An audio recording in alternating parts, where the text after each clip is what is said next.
अस्सलाम वालेकुम दोस्तों। ग्रीन एंटरटेनमेंट जे ड्रामे में गुलाम बादशाह सुंदरी सां गॾु हाज़िर थी चुका आहियूं दोस्तों। इन खां पहिरीं असांजे चैनल ते न्यू आहे तो सब्सक्राइब करे हाल क्लिक कयो। हलूं था अपडेट जे तरफ़, तव्हांखे इंतज़ारु कोन था करायूं। जी दोस्तों, तव्हांखे नेक्स्ट एपिसोड में ॾिसण लाइ मिलंदो त बादशाह जेको सुंदरीअ खे ॻोल्हण जे लाइ उन्हनि जॻहियुनि ते वेंदो जिते हुनखे सुंदरी मिलंदी हुई दोस्तों, जिते हुनखे मिली हुई, जितां हुनखे अगवा कयो। उन्हनि जॻहियुनि ते बादशाह जेको आहे त फेरा लॻाईंदो गुलाम सां गॾु दोस्तों। ऐं तव्हांखे ॿुधाईंदो हलां त बादशाह जी हिकु जेका मारोट बि आहे दोस्तों, फुफाट जंहिंजा मारोट हुनजी उहा मंगेदी आहे, जेका बादशाह सां शादी करण जी माना ख़्वाहिशमंद आहे। पर बादशाह जेको आहे त कॾहिं बि हुन सां शादी न कंदो दोस्तों। मां तव्हांखे ॿुधाईंदो हलां, छो त हुनखे इश्क़ जेको आहे त सुंदरीअ जो लॻी चुको आहे दोस्तों।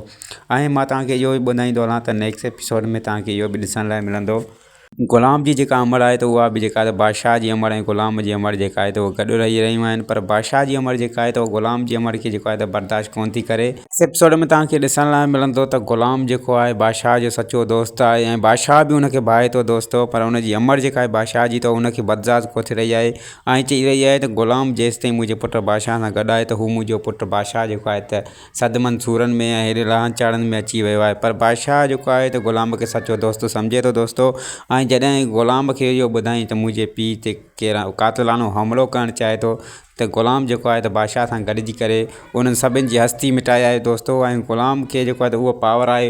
गुलाम हिकु डॉक्टर आहे, हिकु मसीहा आहे, जेको मरीज़नि जो इलाजु करे, ग़रीबनि जो इलाजु करे, उन्हनि खे प्यार मोहबत बख़्शे थो। उहो वरी हथियार बि हलाए थो, सिर्फ़ु ऐं सिर्फ़ु बादशाह जी दोस्ती जे करे दोस्तों।